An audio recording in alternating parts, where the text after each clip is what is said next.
is going on? Welcome to episode 105 of the Nintendo Powercast. I'm your host, N64 Josh. Player 2 on this one.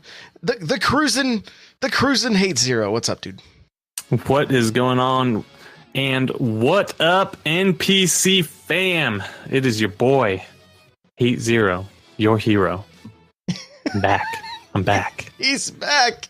He's back. And if you're not watching this, he kind of resembles Smalls from The Sandlot right now with the giant bill of his hat. Yeah. It's kind of like Smalls mixed with like Fabio or something. Is Fabio still a dreamboat? Is that what people still like? You could not be more bald. How could you be Fabio? Just let me dream. Why are you always taking everything from me? I didn't take your hair. It was genetics. All right. Thanks, nature. That music you just heard was from On Being Human. Check him out on Spotify and YouTube. We are an unofficial Nintendo podcast.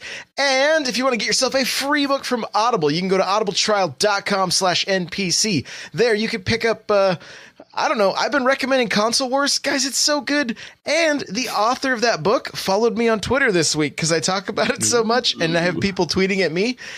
I guarantee you, if you tweet about that book, the author will talk to you. He will tweet back at you. So I was like, Blake, what took you so long? I've been waiting. And so who knows? Fingers crossed. Maybe we can get him to come on the show and talk about Console Wars. It'd be pretty fun. But that's audibletrial.com/NPC. Guys, the chair I'm sitting is from OP Seat. Here's how this is all working now. I know it's been confusing. First, the coupon code goes away. Then I guess they get a bunch of backlash. Here's how it's going to work. If you go to n64josh.com/OPSeat, it will take you directly to OP Seat's website. That link I just gave you is my affiliate link. It will automatically deduct $10 from your purchase. No more coupon code needed. Just use the link n64josh.com/OPSeat. It helps support the show and you save $10. And all the chairs are on sale. And remember, I don't promote anything I don't believe in. And I love this chair. So n64josh.com/OPSeat. Let's get to the announcements. Hey, listen. All right, we do the show live, 6 p.m. Pacific Standard Time, twitch.tv/N64Josh. I want to say hello to Joel Mead, Nightcrawler, Hyrulean Julian, Rust Belt Kid, Kirby Geek, Mr. Cool Red Luigi, Cut Eye, Pudding, anyone else that's just hanging out. I see Lumberjoke. And there we go. Welcome, everybody. We're glad you're here. If you're just lurking, we're glad you're here. If you want to come hang out live sometime, it's a good time. It's a good time. You get to see all of the shenanigans live. And yeah. Hey, I'm still working on a book coming soon. Another Castle. It will happen. Don't worry. It's like game development over here. We're just gonna keep on. Soon, trademark. Yeah. Yep, soon, trademark. Exactly. Giving away a $20 Amazon gift card. You can check my Twitter. There's a pinned tweet there if you want to get entered to win that. We got the Smash Bros. Cast that's now on Spotify. You can check that out. Mario Kart Mondays has turned into Gamers and Karts getting interviewed. We have 3 episodes up on YouTube so far if you want to check those out. They've been a ton of fun getting to know people in the community. If you are wanting to be interviewed, hit me up. We can start getting the schedule built. And yeah, it's a good time. It is a good time. Saturday morning Splatoons, still going strong. Playing Splatoon Saturday mornings. And First Look Fridays, still going strong. 6 a.m. Pacific Standard Time, twitch.tv/N64Josh to see what has come out this week. I can tell you tentatively this Friday, sometime in the afternoon, probably after the Smash Bros. Cast, if all goes as planned, I will be streaming Crash Bandicoot and giving away a digital version of that game, if everything goes as planned. So that's fingers crossed that happens. So that'll be Friday around probably 3:30 Pacific Standard Time. So stay tuned in the Discord. Is probably the best way, or Twitter. I'll be tweeting stuff out. So hey, let's talk about our reviews and impressions. You were on a cruise. Did you get to play? Did you get to play any games? You can tell us about the cruise real quick. Like we don't have to be all business all the time. Like, did you take your Switch? Let's talk about that. Okay. If you've ever dreamed of going on a cruise and you have the means, that's the important part. Don't go in debt to go on vacation. But let's say you have the means. Do it. Cruising is awesome. You never felt more like royalty than being on a cruise, I would say. Like you literally feel like you are a king. I mean, they treat you so well on the cruise. Everyone's so kind. You get to go to great places. So do a cruise. Don't be afraid of it. Now, that being said, I have a gripe with Nintendo. And it's not a big thing. It's more of a wish list. I didn't see a single person playing the Switch on the cruise. I anticipated I would, and I didn't. And I think a lot of that comes to the fact of why I didn't bring my Switch, which is it is unplayable in direct sunlight. The screen's just not bright enough. So if Nintendo made an upgraded $100 more version, I would buy it if it had like an OLED screen or a screen bright enough that I could play in sunlight. So Nintendo, let me play your fabulous device on my cruises. Let me do it. Let hate cruise again. You could have just played in your room. Yeah, I'm on a cruise. I'm not going to sit in my room. I mean, come on. At that point, why even go anywhere? I'll just stay home. Maybe that's what Nintendo's telling me. Like, stop wasting your money. Stay home and play with me. Just buy games. Yeah. Oh my gosh. So, did you? I think you just did. You take it then, or did you leave it? Did you play on the plane or anything? I didn't take it. It wasn't that long of a flight. It was like a 3-hour flight, so I tried to sleep. I see.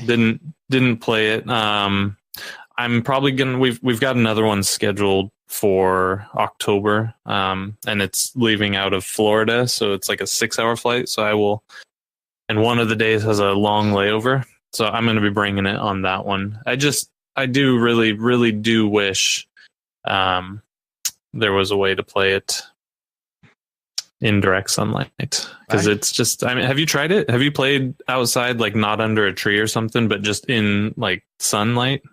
Oh, I don't go outside. I know that's not true. You go on your vacation out to the Eastern Washington. It's all bright there. Yeah, we will be playing. I always play like first thing in the morning.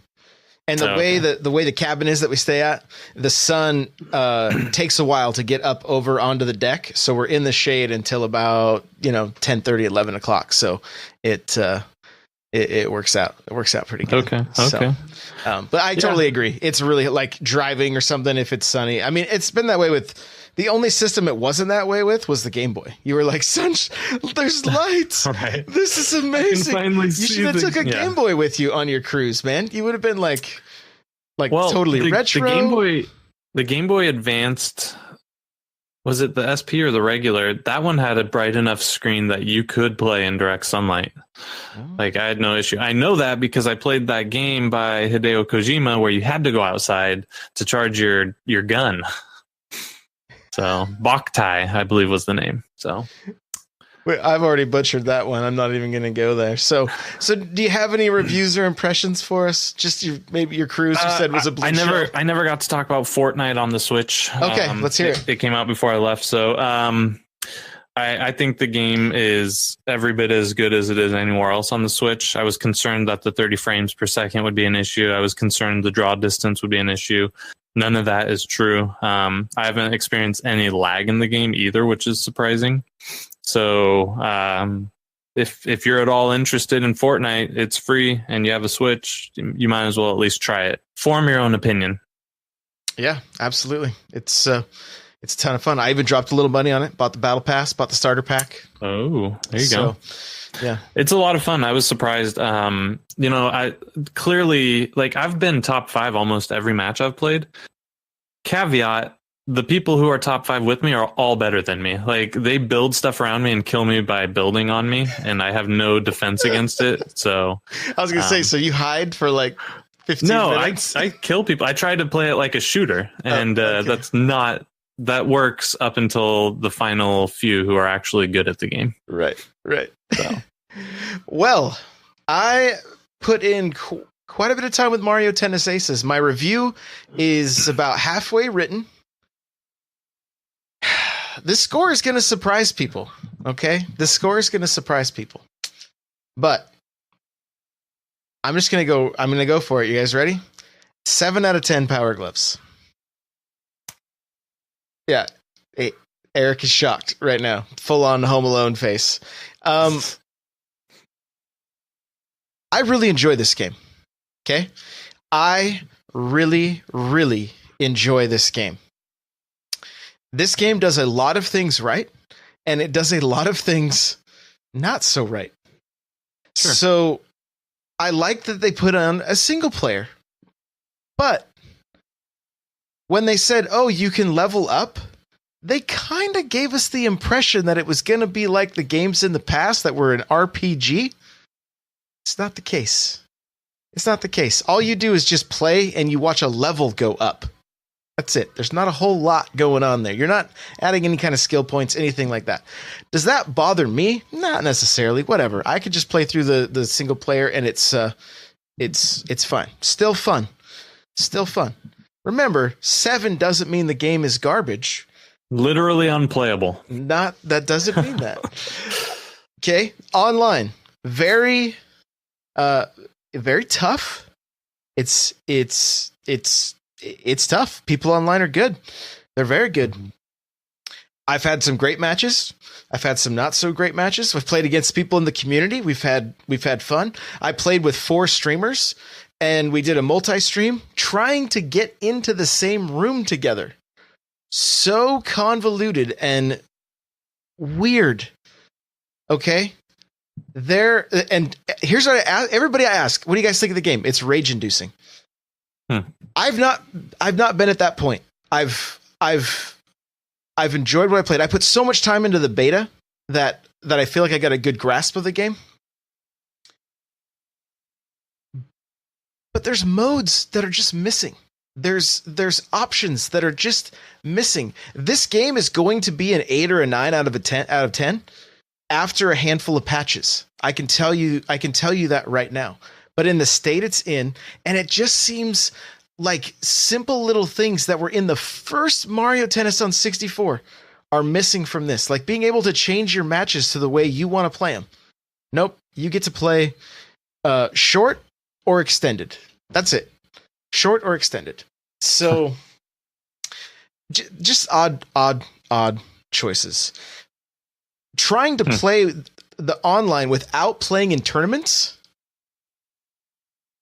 Do you think you would just go exhibition and then get matched against somebody? No, you've got to like go through a series of steps and then just sit and wonder if somebody's actually going to get matched with you or not. You don't. I saw people that are like, oh, so I can only play tournaments. Like they didn't know. So it is something like Mr. Cool Red Luigi says, Mario Tennis is the best game this year for the Switch until Smash comes out. Okay. Eric says Celeste. That's fine. Mm-hmm. That's fine. But this game needs some work. I will say this. This is the best Mario Tennis we've seen probably ever. There's a few little things holding it back to making this game phenomenal. And I have a feeling they're going to be patched in. But why they weren't there from the get-go is surprising. Have you played couch co-op? I've done couch co-op. We had a good time with that. We tried the swing mode, which after watching Jimmy Fallon, it was like, oh, this looks like the Wii Sports games. Nothing like that. It's actually kind of boring and not very accurate. You want to be able just to swing your racket and you expect your character to be in the right place at the right time, like it was on Wii Sports. It's kind of not that way. I've even seen people say that it's like the chat saying it's garbage. I've seen people say that it's lame. I want to give it another shot, but my initial reaction, first impression, was not what I was hoping it would be. It fell a little short. So, fell a little short. Okay. all of this sounds super negative. Don't want it to come across that way. It's still a very, very fun game, but I think we kind of have a responsibility to say, hey, there's some things that aren't up to par with this. So, Cut-Eye is saying characters are unbalanced as well. Here's what I will say. There was a lot of people crying, we should nerf this, we should nerf that. There are ways to counter these characters. And so we need to practice a little bit more. We need to try to figure out how to do these counters before we start saying everybody's unbalanced or that that so-and-so should be nerfed or things like that. Like if for example, Rosalina or Boo, if they serve with their slice, that ball has so much curve. If you don't take like 3 steps forward, if you see them move to the outside, they are going to ace you every single time. Like you have to step forward and then you can hit that ball. If you're still missing it and if you've got any energy charged up, well, then you need to make sure you're hitting that zone speed when they are serving. And, there's ways to counter it that way. This is not the simple Mario Tennis that it has been. They've added things that make it more challenging that I think are actually fun, but we all have to take the time to like practice and get used to it. Right? Because it's just not your simple tennis mode. Although they included that, which is a great feature if you want to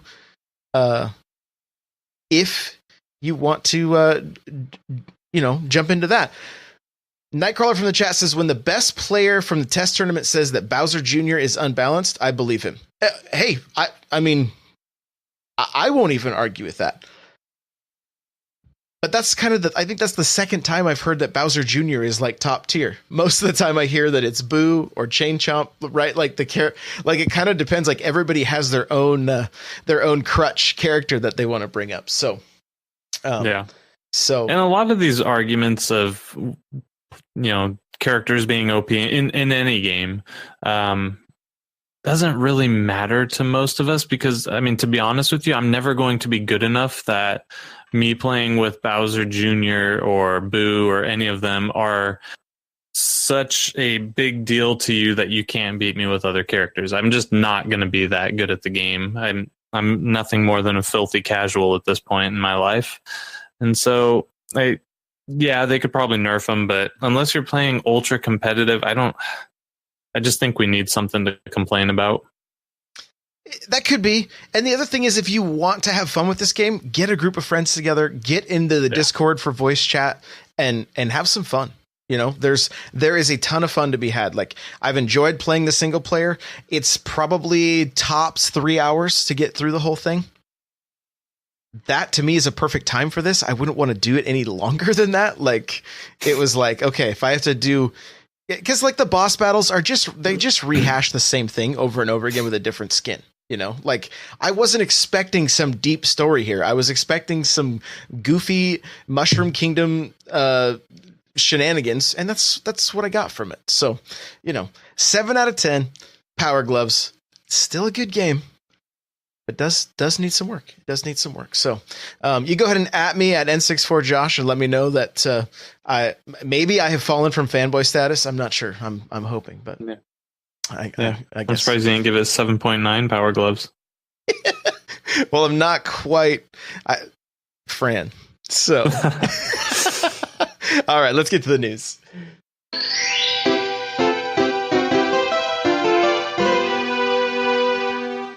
All right. Well, this was actually the title of last Thursday's podcast. Then I forgot to add it to the notes, never even talked about it, and kind of some exciting news. The article I wrote about this has close to like 500 hits or 5,000 hits on my website. So pretty exciting. That is Xbox and Nintendo's Better Together Minecraft video was crazy. Tell me you got to see it. Tell me even on the cruise you were able to see the Better Together video. I saw like a GIF, I think, of it. I didn't see the whole thing. But I saw it on Twitter. Someone posted it. So yeah, I've been completely out of the loop. I did not have internet or anything on the cruise because they charge like $20 a day. And no, I'm just not. I just don't need the outside world that much. So I know. I told you I'm a bad host this week. I haven't done anything. Okay. Today I caught up on 648 emails. So Wow, that's super fun. Okay, let's break it down. okay. Last Thursday, Minecraft video comes out. Okay. Mhm. And they're showing Minecraft. You can tell it started with the Switch click, right? Minecraft. All of a sudden, you see a little girl holding an Xbox One controller in the Nintendo Switch commercial. Then you see kid playing handheld. Then you see Joy-Cons. Then you see the Xbox controller again. And the whole thing is that it's better together. And then they show both brands on the same slide saying like just some different sayings. And then it ends with survive together. And it's green and red, and you can see the Xbox logo and you can see the Switch logo. And it was like, it was crazy, right? And I mean, the internet was on fire, right? Like, I have a link to the tweets in the article I wrote. I'll include it in the show notes. But like, literally, like Minecraft starts tweeting at Nintendo. Nintendo's tweeting at Xbox. There, it was great. It was absolutely great. And then the funniest thing I saw though, because like there's this, survive together. It's both Xbox and Nintendo. Then there's just one blue one with PlayStation. It says survive alone. So yeah, I did see some of the shade being thrown at Sony, and rightfully so. I mean, two of the big three. I mean, 2/3 are playing ball with this new era. Join the club, innovate. Let's do this. Yeah, let's do it. And it was, I don't know. I kind of loved seeing it. Like, I hope Sony gets on board. Right. And I mean, let's be real. The survive alone thing. Yeah. They don't need anybody right now. Right. They're doing just fine. But I think to keep their customer base happy, they should probably start playing ball with everyone else, with the whole Fortnite ordeal. And then this was just kind of like the cherry on top. Yeah. Rocket League before that. And then for them to have an E3 that didn't hit well with everybody. I think Sony is it. So to go off topic, because I just love to do this. So this is how this works, people. The big company, Xbox 360, destroyed the PS3 in sales, right? I'm guessing it was the big console, at least in America, that generation, right? Microsoft took that to mean we can go ahead and coast with the Xbox One. Reverse happened. PS4 is now leading the charge. Now they're coasting. Guess what's going to happen next? People are going to buy Microsoft because they're going to innovate. Before that, Xbox versus PS2. Same thing. PS2 was top dog, top in the world. Why do we have to do anything for the PS3? We'll make this crazy system that's $6 million and everyone's going to buy it anyways because it's Sony. Not true. This has been happening every year or every console generation, and they're not learning from it. So whenever I talk about this kind of thing, I'll always reference how the mighty Casey has fallen. Right. And do you know what I'm talking about when I say that? I think so. Okay. Elaborate. When I was a kid, I didn't have cable. I lived in the country. Like if I wanted to change the channel, my dad was like, "Hey, I want to watch channel 12, the Canadian channel. Go outside and turn the antenna, kid." And I'm out there turning it in the rain and like, well, every now and again, this Disney show would come on, not the Disney Channel, just some kind of Disney show. And there was all these little like 2-3 minute cartoons that they would show with it. And Casey was this baseball player that was just a monster. And, it was the bottom of the ninth, 2 outs. And he comes up to bat there. Everyone knows he's going to hit the home run and win the game. And he starts showboating. He doesn't swing. He, doesn't swing at the second ball. Strike 2. He misses the third pitch. Strike 3. The mighty Casey has fallen. And every time I watch these game companies do that cycle, it's the only thing I think back on was It's so funny to me because Nintendo's the only one who really just shoots themselves in the foot.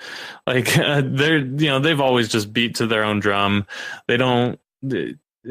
It seems like maybe they fall for it a little bit too, though. Like after the Wii, they thought like, well, the Wii U is going to be a great successor, which it would have been if they had marketed it and called it anything better. It's just funny to me that they're not learning from this. The things that made you successful in the last generation don't carry over just because of your name. So, anyways. This goes all the way back to the Super Nintendo. Mm-hmm. I mean, Genesis took over 50% of the market share. So, yeah. So what do? Well, they make a 32X or a game CD thing or a Sega Saturn or whatever. Yeah. And unfortunately, all of that was due to Sega of Japan and their arrogance. So yeah, it's very interesting to watch history repeat itself over and over and over. Yeah, so absolutely. All right. Absolutely. Well, Ubisoft's CEO praises the Switch for its portability. I have a Nintendo Life article here. Here's a quote from his thoughts with their partnership with Nintendo. It says, "Yes, we are big fans of Mr. Miyamoto. In the last 30 years, we've been looking at what he has been doing and learned a lot from him.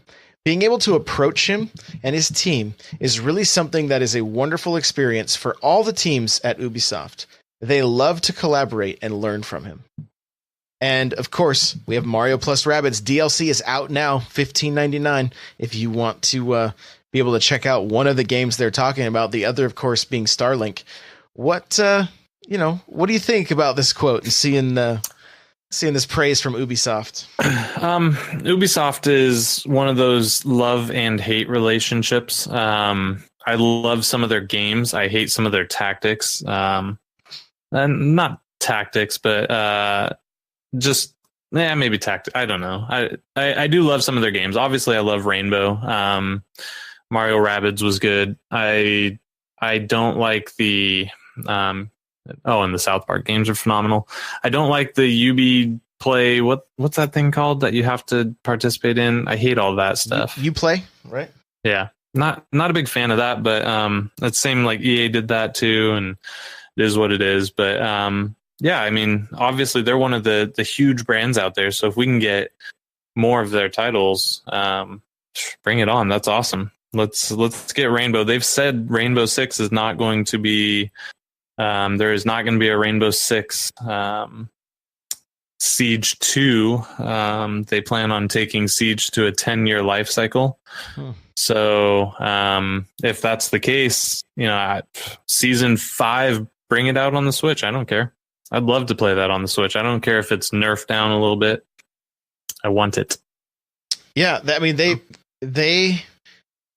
are one of those companies that has a very large portfolio, right? I mean, you've got the Far Cry, you've got the Ghost Recon, all the Tom Clancy stuff. I mean, the Division 2, is probably going to knock it out of the park. Like there's good stuff for sure. So, and they're doing what I want to see other companies doing.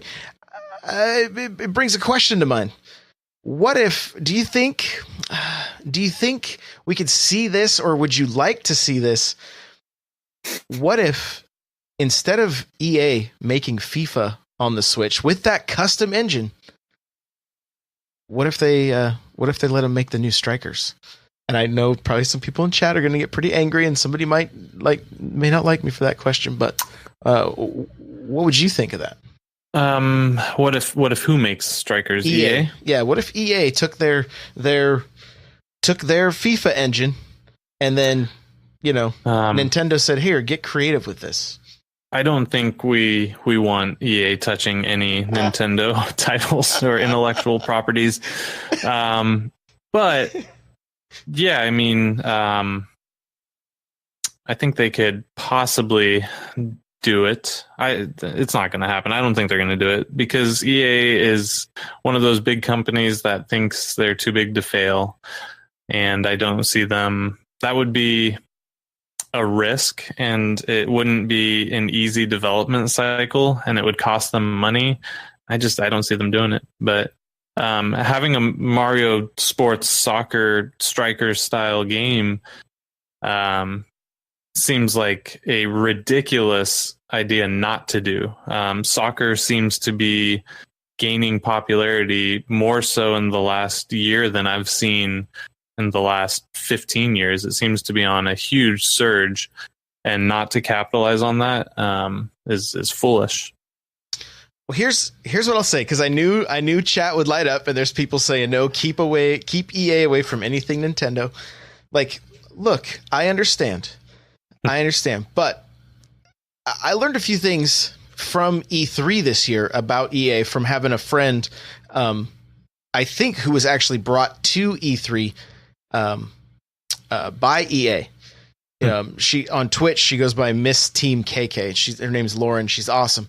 And she was like, look, I know everybody has this preconceived idea of what EA is, right? Because of some of their bad choices. But they're kind of the umbrella that kind of just is this looming shadow over everything that's in that company. But there's real creative developers, like good developers, working underneath that umbrella. And, so I would still personally like to see what they get to. We're talking about the biggest soccer franchise. If they could take the Mushroom Kingdom characters and do something with it, I think it could be great. Kirby's first response was, oh, they won't do it because they can't cash in on the Ultimate Team, right? And hey, maybe that's the case. My biggest point that I want to make with all this is I think the best thing for these third-party companies to do is to not try to port their games over that are on the PS4, that are on the Xbox, but to create exclusive Nintendo content with Nintendo IP. And I think Ubisoft proved that it can be done, and done very well. Mm-hmm. I would like to see some other companies get the chance to prove themselves. Yeah, I think that would be great, but I think there needs to be somewhat of a mix. I do want some of the big titles to be playable on the Switch. So there has to be that balance, where if a game's easy enough to port, go ahead and do it. But like EA, like you said, they are a huge umbrella. They have so many employees and teams working on stuff. Just because they're porting one game doesn't mean they're not working on 14 Switch games, 6 of which will never see the light of day, I'm sure. So, yeah, I don't know. Like I've always said, I want everything on the Switch. Just bring me every game ever made, put it on the Switch. I won't buy them all, but I want them anyways. Right. Well, and Sniper's saying it's easier to just port. They don't want to spend the extra time and money to make a Switch version. But FIFA is a Switch engine made specifically for the Switch. It's not the Frostbite engine, as of right now, does not run on the Switch. So they're already doing that. They're already having to do that. So I don't disagree with what you're saying either. I want to see more of these titles. I liked Doom. I like Skyrim, that kind of stuff. Like the older games, I don't mind seeing the ports, but I know that we will see these titles struggle. We have seen it. The game escapes. Oh, I mean, Payday kind of struggled, Well, that game was a weird one to decide to port. It's like a 16-year-old game. Not really. And it was horrible on every console. So I don't know why that was chosen as a port. Whatever. It is what it is. But that game's kind of proof, and some of these others, Doom, Wolfenstein 2, even NBA 2K, are proof that the system's more powerful with some good dedicated devs than people think. It can do a little more than people think.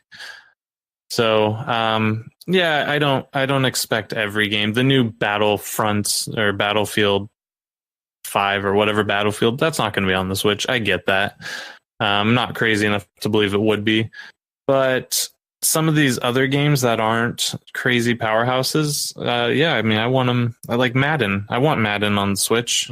I'm not a huge football fan, but Madden games are fun to play, and I think using last year's game engine, putting it on the Switch, I don't need it to be bleeding edge graphics. I just need a Madden on the Switch. I mean, maybe I'm in the minority, but I would take last year's Madden over no Madden. Dude, I would take a 360 Madden. I know. Right. and so that's the thing. Like, as long as the gameplay is good and the graphics, I can make out, characters. I just bring us a Madden. I don't understand that. I don't get it.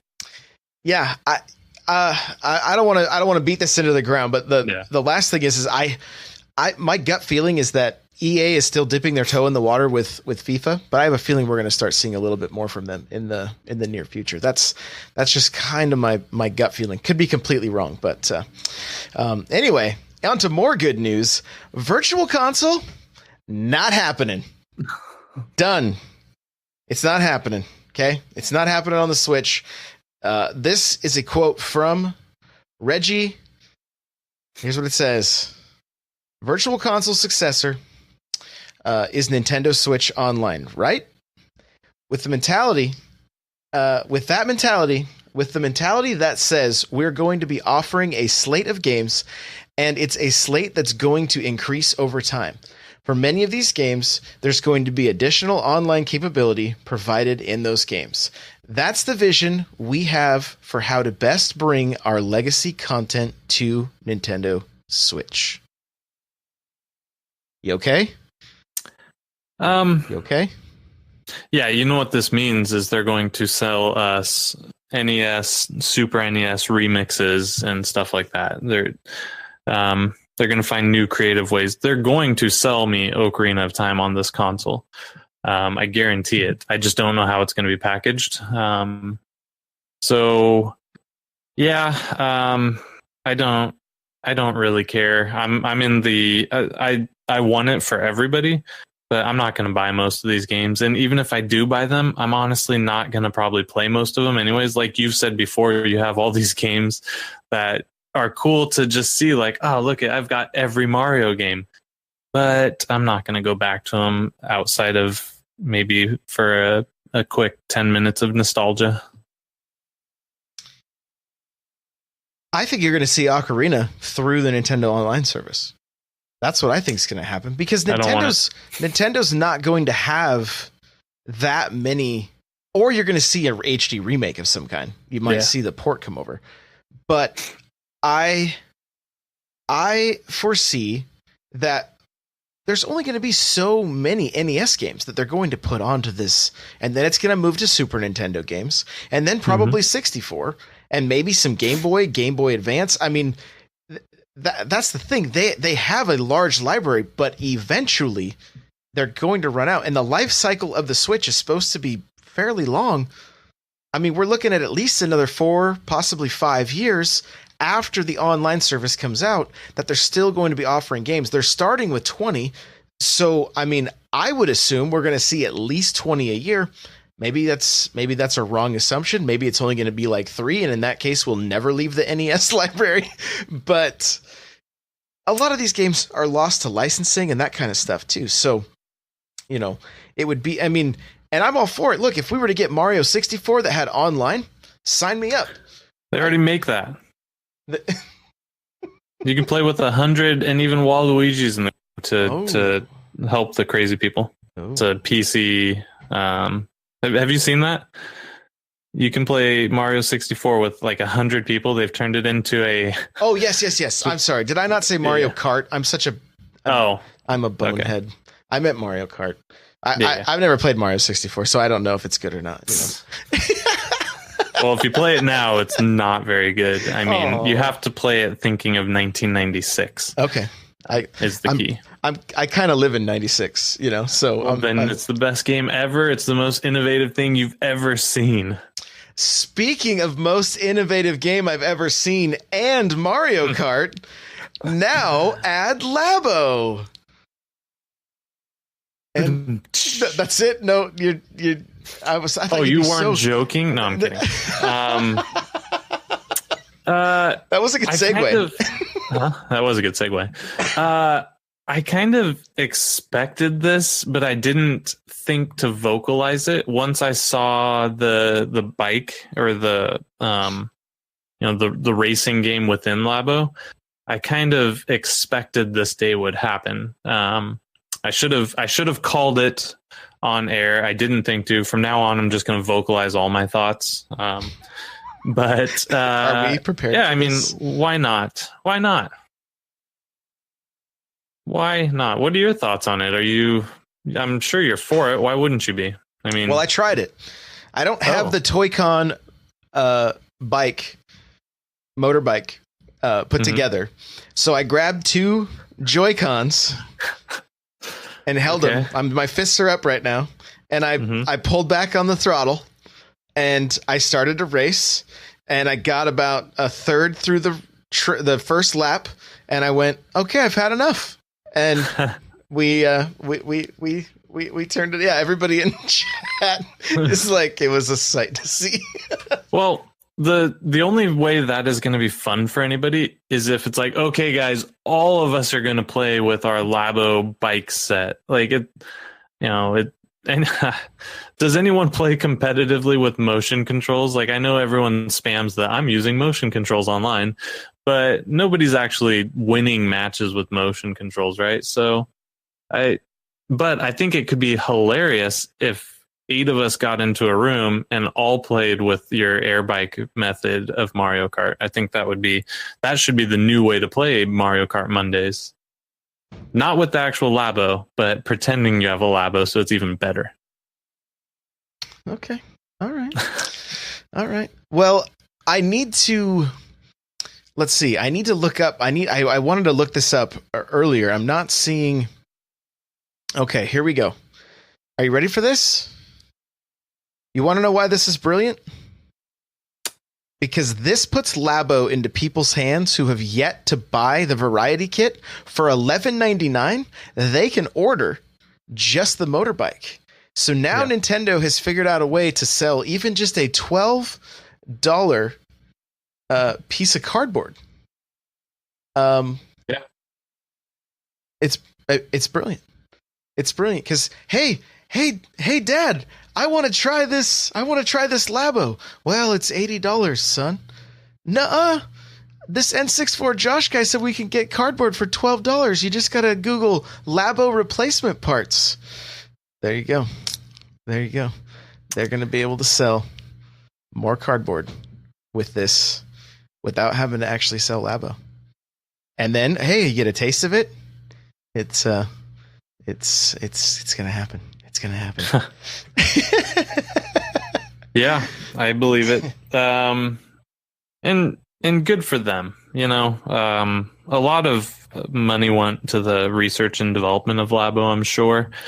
You know, you say you're just paying for cardboard, but you're really paying for the innovation and everything behind it. You know, a year from now, we're paying for cardboard when they've finally made their money back. But I'm cool with it. I like we've talked about before. I think Labo's neat. I like the potential it has. I like that I see Nintendo supporting it for a while. It looks like they're going to start throwing it in other stuff. It might be. I wouldn't mind seeing a sweet Labo set that you could play with, like Skyrim, where one Joy-Con is your shield and the other one's your sword. And now I'm playing like with a. It's like every kid's fantasy, right? I've got my cardboard shield, my cardboard sword. Let's go to war. Like, that'd be awesome. That's what imagination's for. I don't have one anymore. I know. The internet has taken it from me. No, Muppet Babies did. Okay. Yeah. So the Super Nintendo ad saying, I still think they should have announced this at E3. Sure. I'm calling it right now. Making predictions. Off the Hook will be the way they tie Splatoon to Labo, and you will do the fishing game.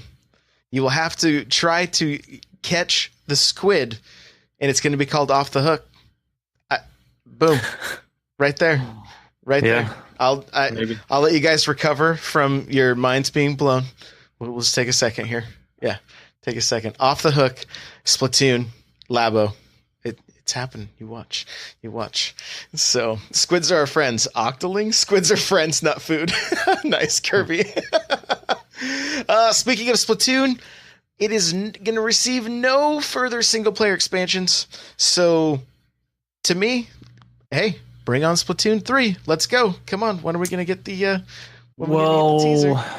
They did say they're going to ramp up more stuff when Paid Online comes out, right? I saw that article. And just for the Splatoon 2 multiplayer experience, they're pushing it 6 months. It was supposed to end this month, and they're pushing it to December. Right.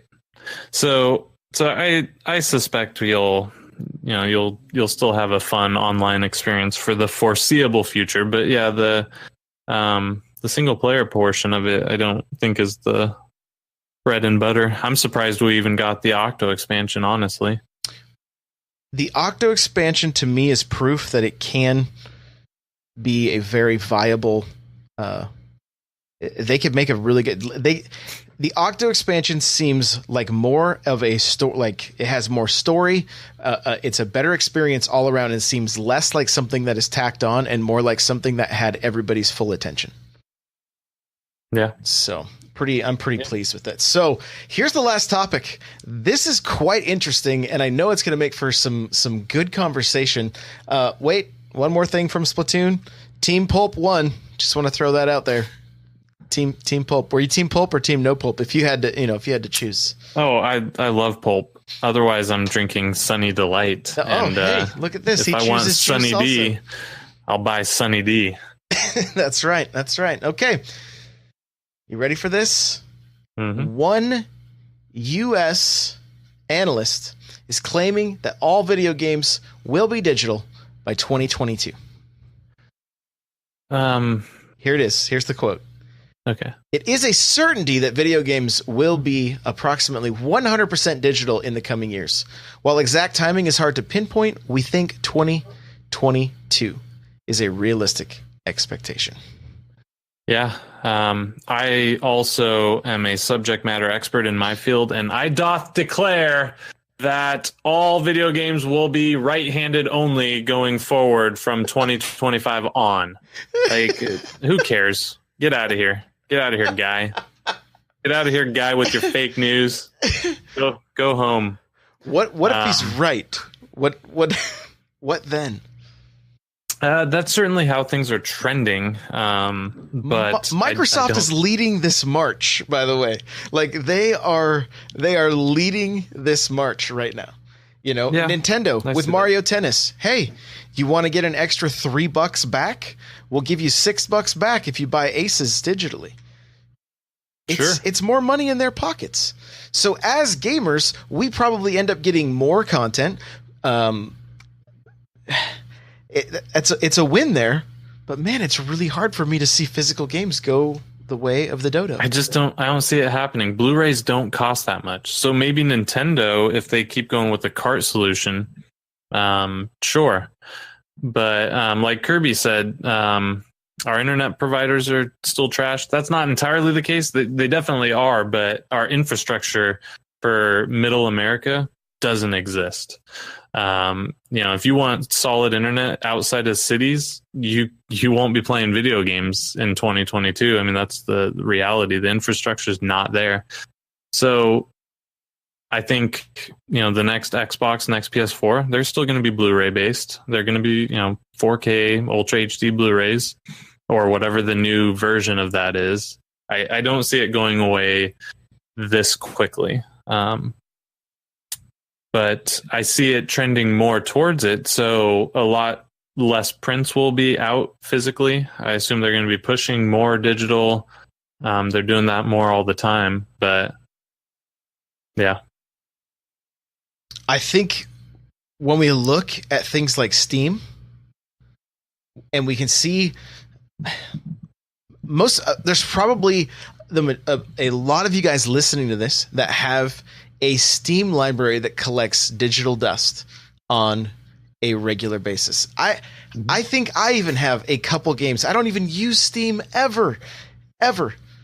and I still have a couple games that collect dust in a Steam account, right? And they sell these bundles all the time. Like, there's the potential for all of us to end up with way more games for a lot less money, but at the cost of not having a tangible item in your hands. Yeah. And it's, I don't see it happening. I mean, Xbox famously had that huge backlash when they talked about just being online required. Immediately soldiers around the world are like, what if I'm deployed? What if I'm on a ship? What if I can't access the internet? This is ridiculous. Well, kind of a similar thing. You can't get shipped to every part of the world. If you don't have internet, you can't download it. Now, previously, you could have it shipped to you, a new game that you could play offline. But I don't see it happening that quickly. Our internet hasn't moved forward that much in the last, 4 years to think it's going to move forward that much in the next 4 years. Yeah, it's interesting. I mean, it's an interesting angle. It's not the angle I expected you to go. So it's interesting. Kirby Geek says, I am a disbeliever, and maybe less money, but that's not even a certain. I don't think that the cost of a AAA title will go down at all. But I think what we are going to see more and more, and we've seen Nintendo say they want to do it. We can already see Microsoft doing it. Steam does it so well. Is, Nintendo says, "Hey, we want to have games as a service," and then what happens? Pokemon Quest happens, right? Let's Go Pikachu is going to. There's going to be income earned in Pokemon Go on phones because of those Switch titles. I have no doubt there. Fortnite, they are pulling in $300 million in the month of April. What? Like. Everyone's looking at this going, and now I think there are a handful of physical carts or physical discs of Fortnite that sell for $500. That's crazy. Yeah, it's bananas. Yeah, I don't think I think it'd be crazy to say that things aren't trending that way. 2022 is 4 years away. I don't see it happening that quick. I don't even know if the Switch 2 is going to be out in 4 years. So he says we think 2022 is a realistic expectation. I think that's a pipe dream. If you said 2030, yeah, maybe I could see that. But 2022, I don't see that happening. 4 years is not that far. So let's back up a little bit, because we've lived through this almost twice now with two different types of media. Mm-hmm. Well, you're from Portland, so you still probably buy vinyl, but I do, absolutely, yeah. Yeah, you're the worst person to ask this to, because you are not the norm. I bought tons of albums. Mm-hmm. When Spotify, I was buying digital albums on iTunes, spending sometimes $20, $30, $40 a month on albums. Yeah. When I could drop $10 a month on Spotify and have pretty much every song at my fingertips, that was a no-brainer. But even before that, the idea of going in, I mean, look, you guys want to hear a funny story real quick? That's just quick. When I was a kid, when I was in second or third grade, I'd have to check the dates to make sure. Maybe I was a little older, maybe fourth or fifth grade. Okay, I'll give you that. I went into Sam Goody. Who? And what were the other music stores back then? There was a few different ones. Well, there was definitely Sam Goody. There was NYE. No, and I don't remember. There was another big one. Yeah, see, it's sad. We don't even remember. But I went in a while, and I bought Salt and Pepper. Black's Magic, right? Who? You got FYE. Yes, I think that was the one. And then I went into the arcade. I said, "Here, Mom, hold my bag. I'm going to go play some video games." I come back and they had returned my tape. They had returned it. They're like, you can't have anything that says Black Magic on it. You know better than this. Did you see what those song titles were? I was like, I was so mad. I was so mad. But, you know, here was young little Josh trying to buy tapes. And it feels like it was like that we went from, you know, tapes to discs. Don't forget mini discs to discs. Mini discs were great. They were a wonderful format, and I'm sad they never took off. Right. To MP3, and then no more albums. What most stores recently just like what Best Buy, I think. So they're taking all physical music out of their stores now. They don't even have a section. I didn't hear that. I believe I could be wrong, but anyway. Well, they just started selling vinyls not that long ago, so I don't suspect that's completely true. We'll look it up. We'll get to the bottom of this. I see what you're saying with the music. Movies are heading that direction. I have more digital movies now, even though I buy the physical so that I can put the digital code in, and then I watch the digital. I don't even put the disc in anymore. And I know if Van's here, he's going to yell at me.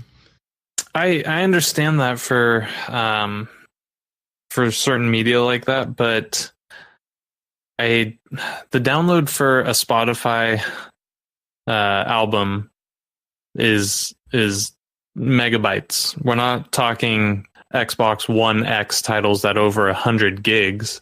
You're talking about megabytes. So that's an easier pill to swallow. You can do that on a cell tower. Not a big deal. I downloaded Forza 7 and it was like 104 gigs. Mm-hmm. Gigs, 104 gigs. There's no way the population is ready for that on the internet infrastructure we have in the world. If we go digital only, Comcast has a 500 gig data cap, or maybe they increased it now to 1 terabyte, but you're going to hit that after just a few games. I mean, infrastructure is going to have to change. These companies are going to have to change. We just can't. You can't do it. And it doesn't matter the game console.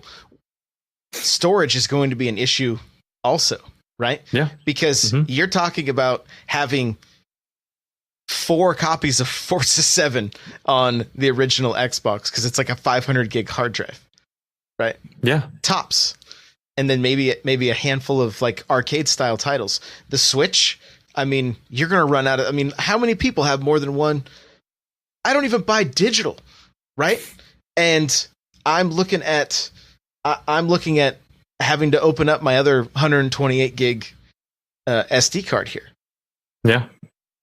Yeah. That's another factor in all of this.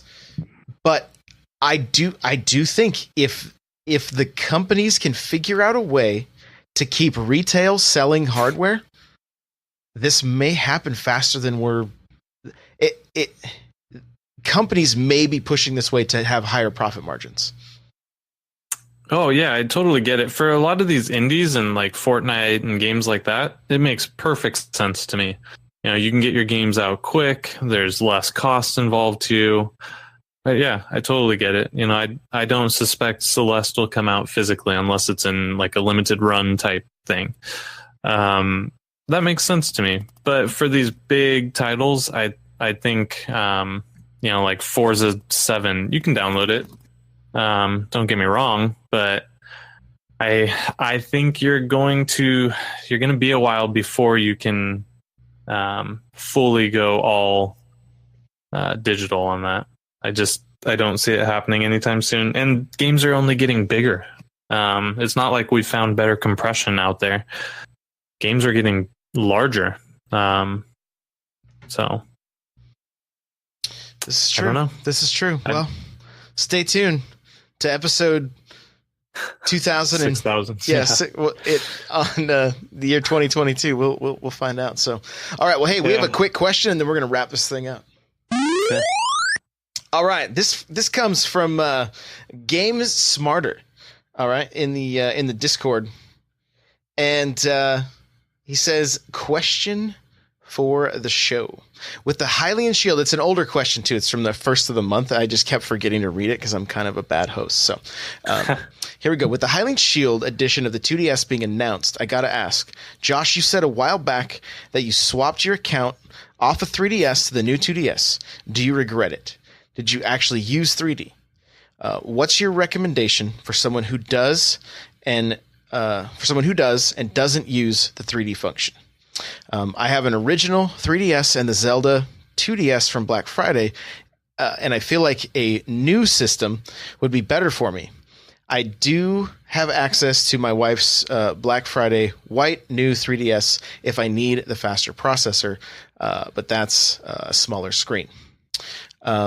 Here we go. So, should I grab the Hylian Shield edition, or do I grab a new 3DS XL?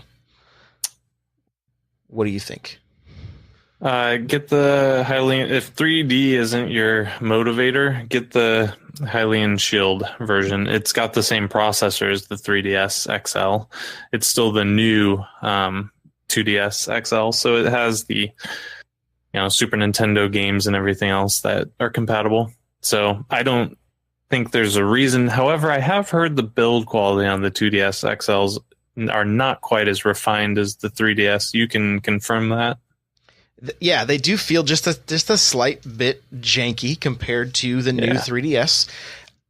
Here's the other thing, though, and this is what I don't know, and there would need to be some research done, but there are different screens that get used, and I'm fairly certain, based on the research I've done, that my 3DS has the good top screen and the lower quality bottom screen.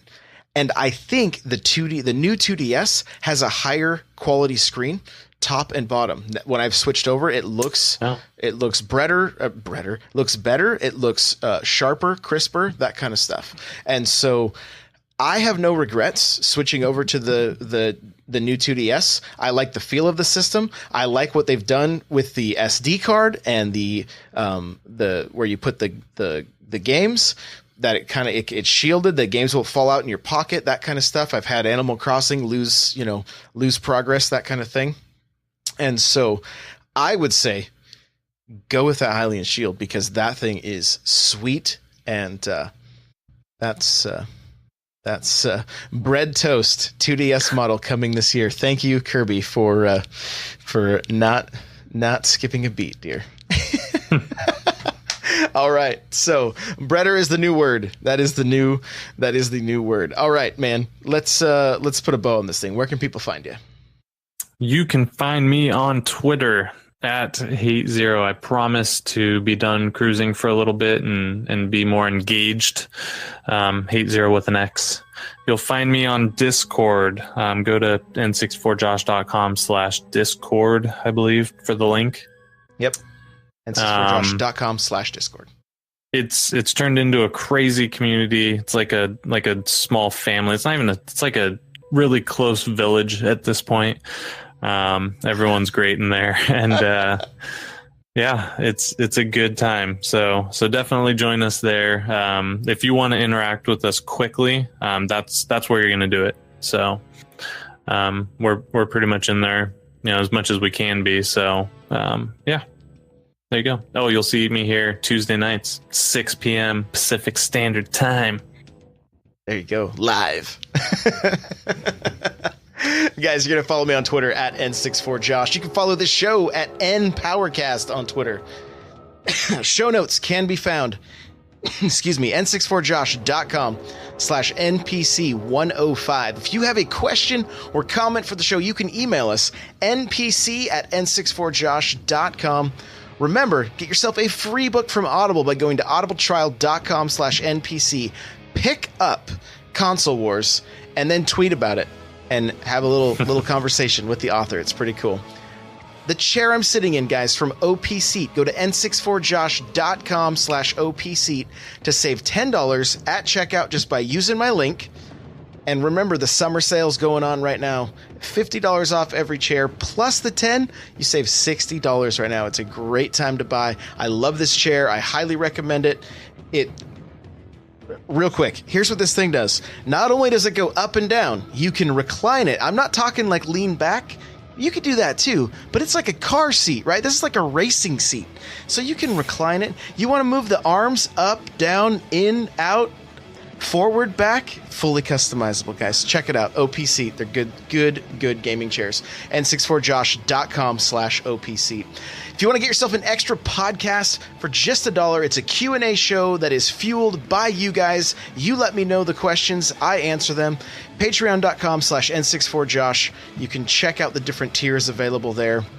If you're enjoying this show, please rate and review on iTunes. We really appreciate that. You guys have been saying so many kind things lately. I cannot thank you enough. Thank you for all the 5-star reviews. It has been awesome. We are so close to finally being a 5-star show, and it's because of you guys. Thank you for being here live, gang. We appreciate you. Thanks for listening to the audio. If you're on YouTube, thank you, and we'll see you guys in the next episode.